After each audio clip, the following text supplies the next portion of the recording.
Hey friends, it's Mallory and welcome to this Christmas decorating vlog. I actually just finished, or mostly finished decorating, so I'm kind of out of breath. I was going up and down the stairs.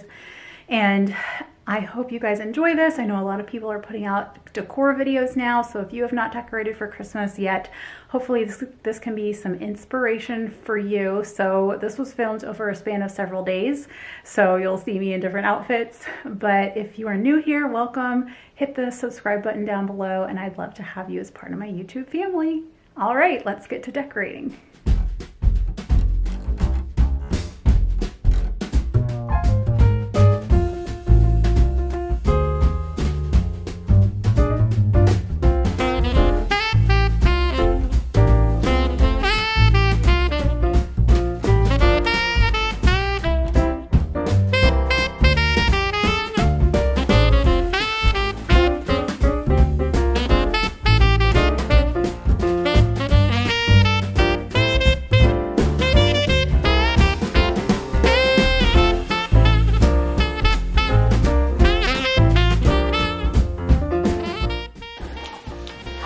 Whoa! What, bud? Why are you scared of it? It's pretty big. It's pretty big. Oh well, we have room to walk. What's wrong, Max? Okay. I've never seen a baby afraid of a Christmas tree. Okay. Get used to it. No. What? Is it new and scary? Oh, nice. That is so cool. It that's why there's those two holes. They're like outlets. Okay, here we go. It's gonna open up. Whee! Whee! Wow! Look at this, Mac. Wow! Look, Matt. Oh, wow. And it lights. Isn't that cool? Like you don't have to plug anything into each other. Oh, look at that, buddy. Look at that. Wow. It's so pretty. It's our Christmas tree. This is a 7-foot, I think Westland or something like that. It was high time for a new tree, and we like this one because it had these pine cones and berries in it, and then 3 different types of branches, like your typical fake branch, but then these, and then these. So I feel like it gives it a more realistic look. Now we gotta fluff it.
everyone. Well, that is it for this vlog. I hope that was fun. The one thing that I still need to do is to make the wreath for the front door. And I don't quite have everything that I want for the wreath. So that may be a separate video of just showing you how I make a Christmas wreath. Yeah, it was really fun. Our house feels so Christmassy, and it was enjoyable to get a new tree and just see the beauty of that as well. So again, make sure to hit subscribe down below, and I will see you in my next video.